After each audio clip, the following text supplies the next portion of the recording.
G'day. Okay, now I want to talk a little bit about fairness, justice, our legal system. By our legal system, I suppose you could say the many legal systems around the world, but the basis of those legal systems.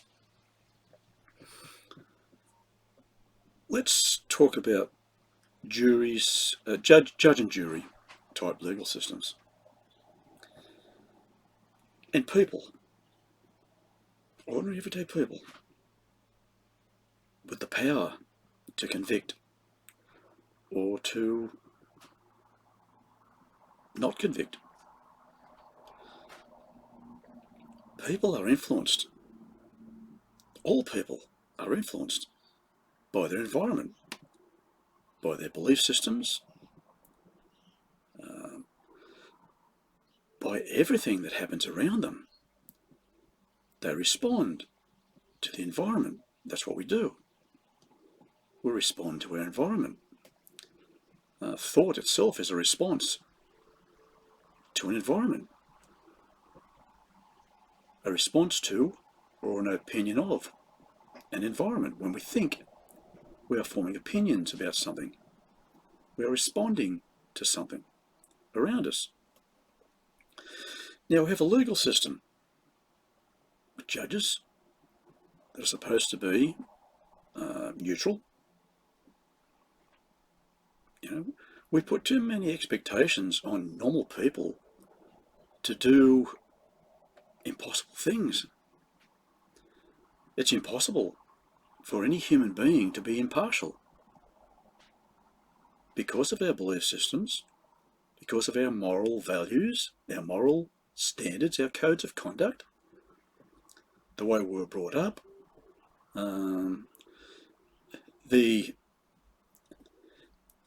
areas or fields of thought that have a very powerful influence on us, on how we think, by our researchers, our knowledge, our education. Education's a very big part. When we expect ordinary everyday people who may be not very well educated to sit on juries.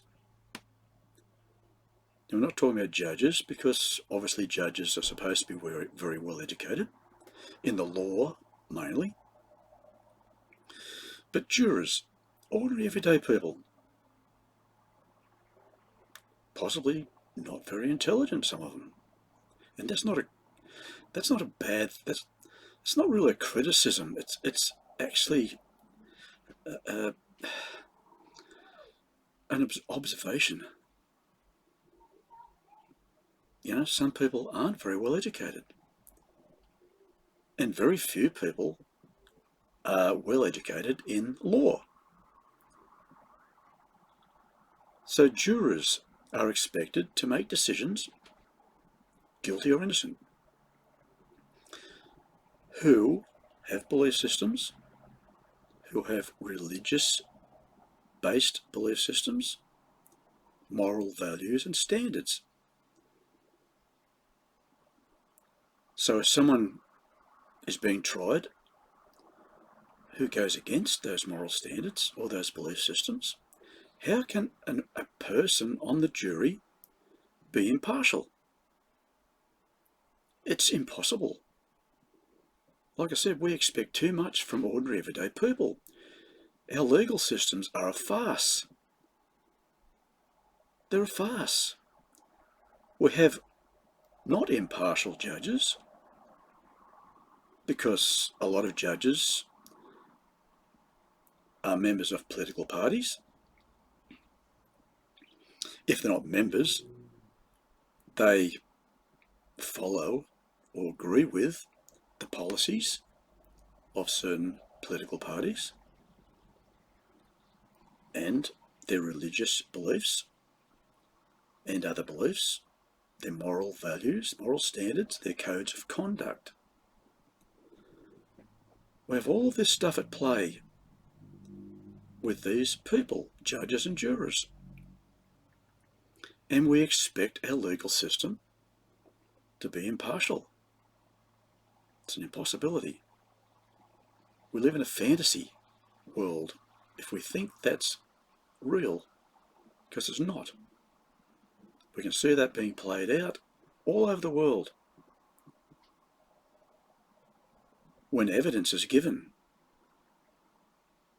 quite often it can't be denied. And yet jurors can not agree with that evidence. Possibly because they know that, they're not supposed to know the person, I suppose, if they're on the jury. But like I said, they still have belief systems, they have moral values, they have political agendas.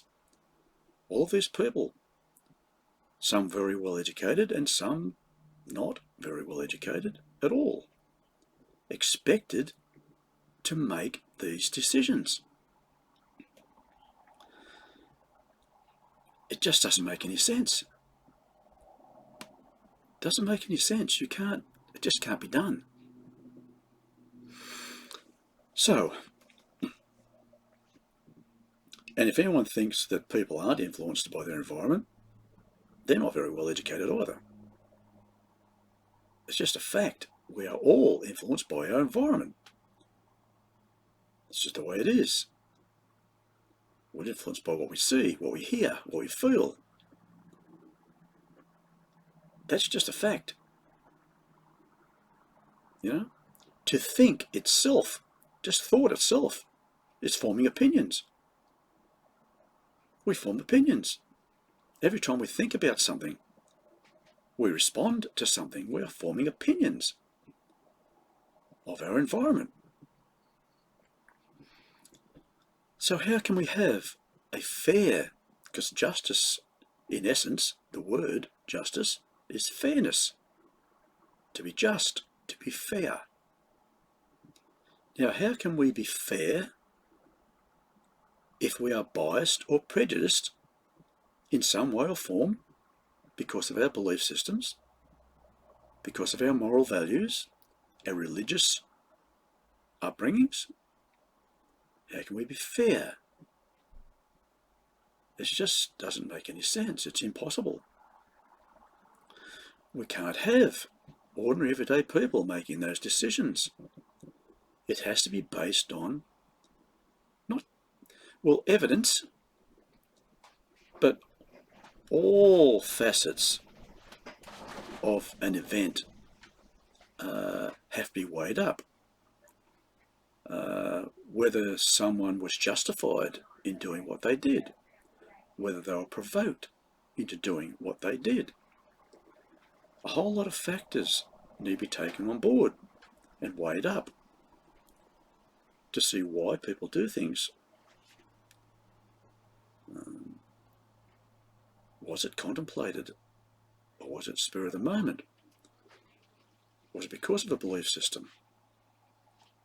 A moral code of conduct? Was it fear that motivated them to do something? So there's a whole lot of things that need to be weighed up. So where do we go? We know people are corrupt, or easily corrupted, or easily influenced. We know that for a fact. The people are easily influenced by suggestion, the power of suggestion. We're all influenced by the power of suggestion. That's just the way it is.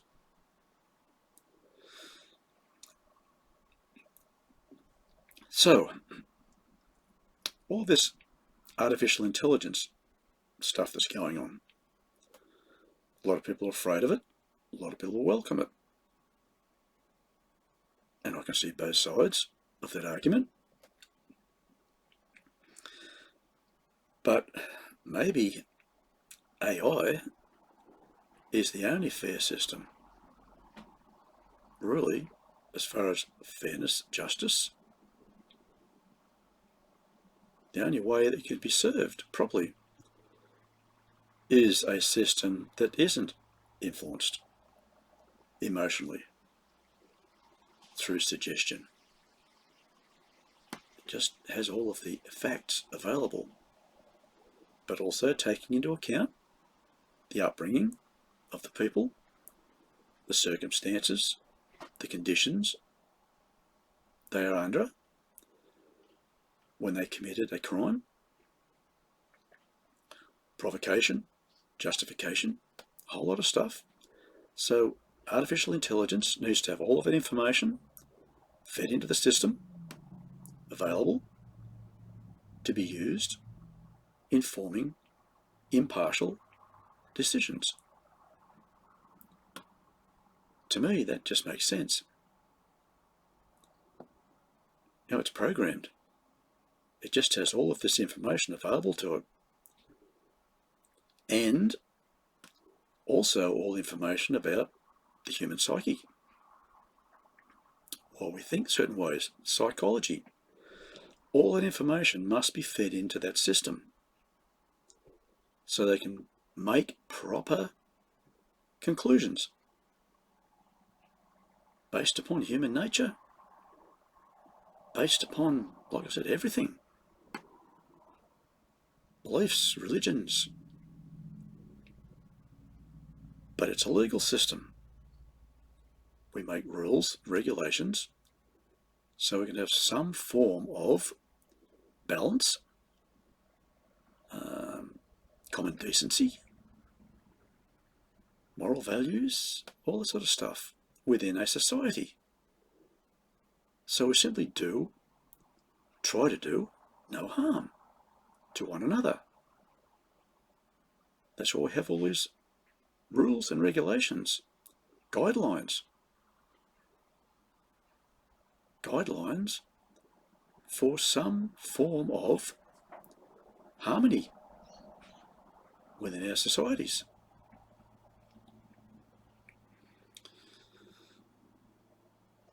So, whether we like it or not, maybe AI is the only real form of impartial justice.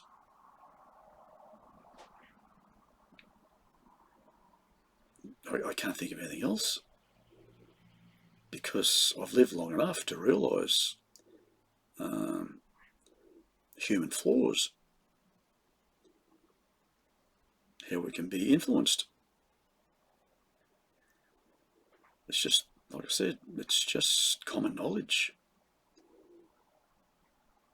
as to how easily influenced we are.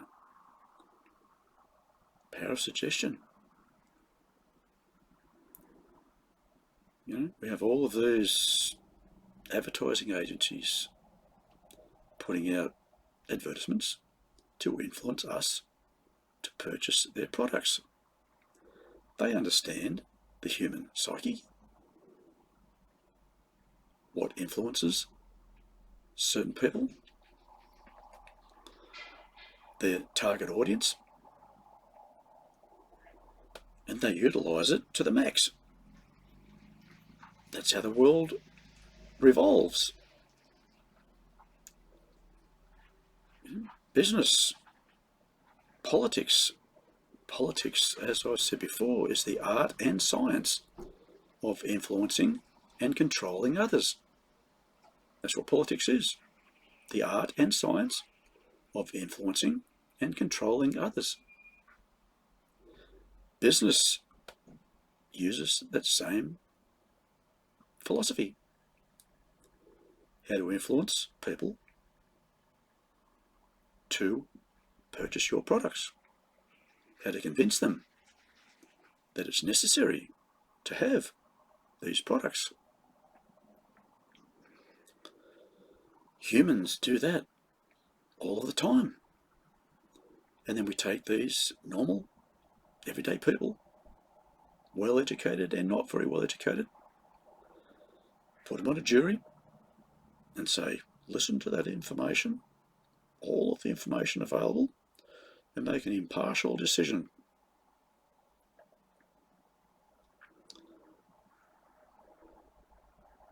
expect it. That's just your job. You're not human anymore. You have to be impartial. Make those decisions, not based on your likes and dislikes, your beliefs, your moral values. No, got to get rid of all of them. You just have to base it on the evidence, on whether someone did something or someone didn't do something. Yeah, right. Good luck with that. How many people have been mistrialed, misjudged over the lifetime of our societies, our legal systems, by either judges or juries? They've been declared to be guilty when they were innocent, and innocent when they were guilty. Why don't people think more about that and why that happens? Because it's a flawed system. It's a flawed system. We just expect people to not be influenced in any way or form.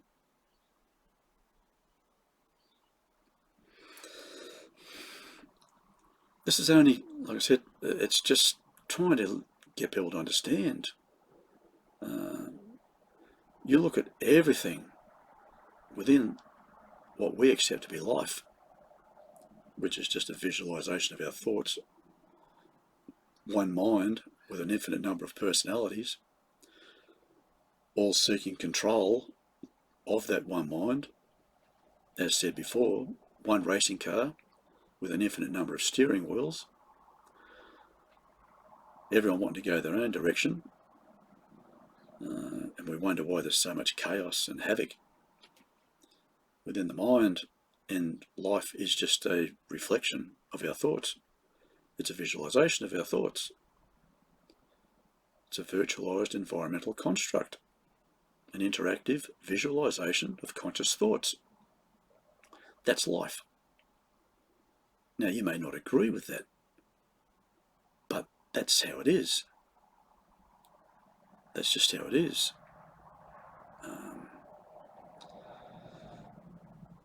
And so, there may not be, we may not be looking forward to the day when robots or computers can do everything that we do. They can already outthink us. But in a practical form, robots are getting to that way now, where they can pretty much do nearly everything we can do. And I said we may not be looking forward to that. But there are some things we would rather robots to do. Dangerous stuff that we don't want to be submitted to, subjected to. So there are pros and cons with that technology. I'll have to admit, I'm not into I would rather improve us than create a machine to do everything for us, and we ended up being dumbed down, stupefied. So I would rather create a better us rather than creating a better technology. That's just me. But like I said, there are instances where that sort of stuff would be beneficial. Jobs that were dangerous, that we had robots do instead of us. Filthy jobs that we didn't really like doing, we get the robots to do. Those situations would be very good, beneficial. But we have to look at that as far as the legal system goes as well. An impartial entity that weighs up all of the facts, not just the basic evidence, but all of the facts associated, human nature, having all of that knowledge, psychology, everything like that, having all of that knowledge on how we are influenced, how we can be provoked, and whether something was justified. Has to have all of that evidence and then weigh it all up. To me, an artificial intelligence would be better at that than us. It doesn't have belief systems. It doesn't have moral values. It's not religious. It doesn't believe in a God. Yet. So,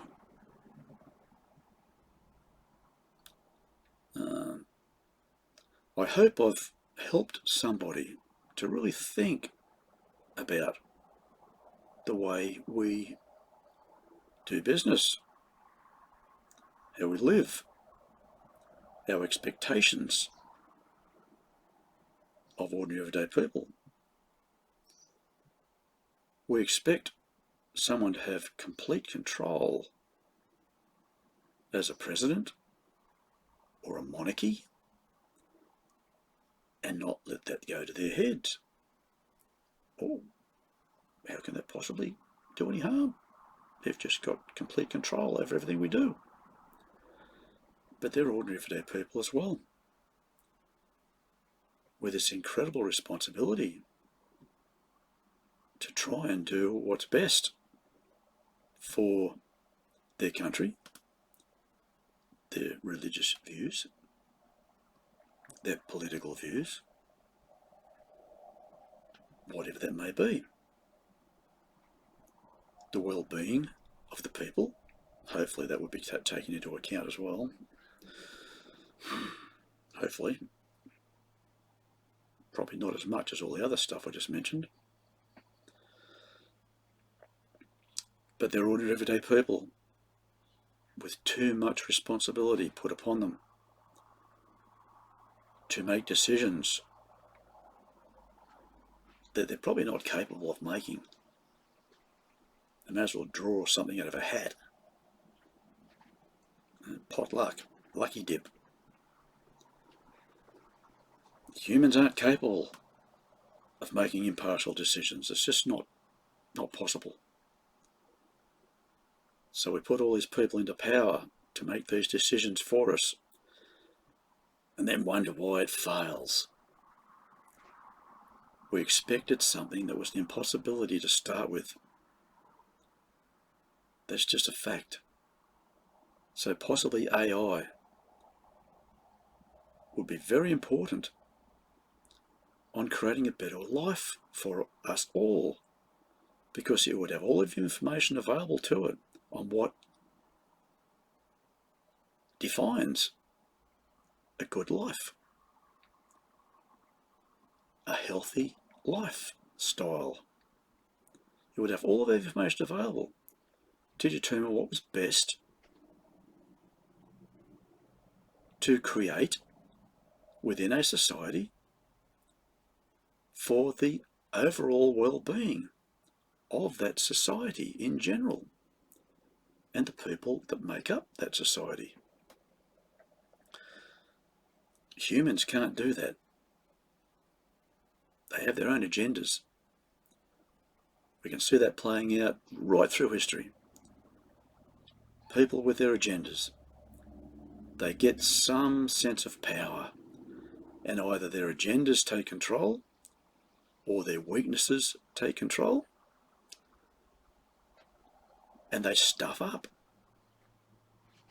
And their stuff-ups have a major effect on everybody else's lifestyle, their well-being. So I think artificial intelligence can play a big part in helping us to create a better way of living, because humans aren't going to do that. They're going to look at what they think is best for them and then try to influence everybody else to go along with them. That's politics. It's politics. But a system that has all of that information available on what defines happiness, good health, overall well-being, and then do what's necessary to bring that about. I think it might be a good thing. I really do. As long as we don't create a system that becomes autocratic, begins to think for itself, that might have political views, belief systems. We don't want to do that, because that's just creating another human, but a human with a lot more potential to do harm or to do good. But we don't want that. We don't want to replicate us, because we're stuffed up. And anyone who doesn't think we're stuffed up is even more stuffed up. Because life itself, our experiences, in some way or form, have stuffed up all of us in some way or form. Has affected us psychologically, emotionally, mentally, and physically. Caused us damage. That's just how it is. But we cope with that. We deal with that. Some better than others. Some can't cope with that, and some can't deal with that. But we're all stuffed up. Every one of us. In one way or form, we are all stuffed up from our experiences. How can we expect an ordinary everyday person who is stuffed up to make those major decisions and expect them to be best for the overall good? It's not going to work. So, like I said, artificial intelligence. It's just a machine, a programmed machine, a machine that we program to do the right thing when we're not capable of sometimes ourselves, because of our emotional states, our mental states, our physical states, our beliefs. We just have to accept that sometimes we're not capable of doing that. So we have to create a system that is fair, that is just, that knows what is best for the well-being of all, and makes the right decisions.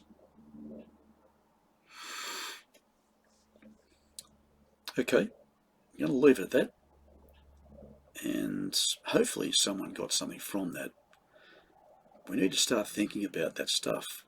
We have a stuffed up system that we've just accepted because we probably don't know how to fix it. But maybe we're getting to the point where we can. So I'll leave you with that. And like I said, hopefully someone got something from it. We need to think.